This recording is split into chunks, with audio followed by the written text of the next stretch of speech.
Yo, what's up everyone? Josh here from Chang where we simplify the process of making gains. If you guys are new here, welcome. I'm a professional natural bodybuilder and I've been lifting for 10 plus years naturally. What this means is I don't take steroids or any of that funny business. I keep it natty and yeah, I just basically make videos helping you guys avoid the mistakes I made when I was starting my lifting journey. Today I'm gonna cover how much protein you should eat every day. So this is a very common question I get from my online fitness clients, and we're gonna answer this in 3 minutes or less, so let's get to it. Basically, before you answer this question, you should ask yourself, what phase are you in? When I say phase, you should always be thinking, am I bulking where I'm trying to gain weight? Am I maintaining where I'm trying to stay the same weight? Or am I cutting where I'm trying to lose weight?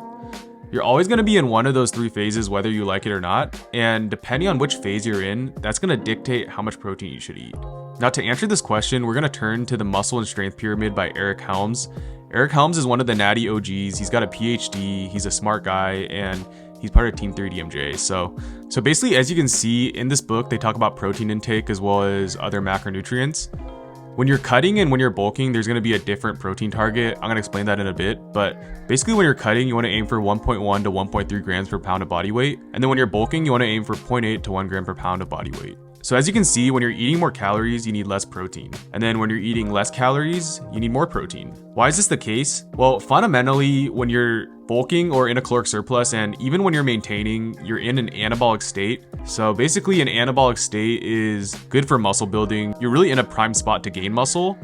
And because this is the case, you just don't really need as much protein. The opposite is true when you're cutting, since you're gonna be in a catabolic state.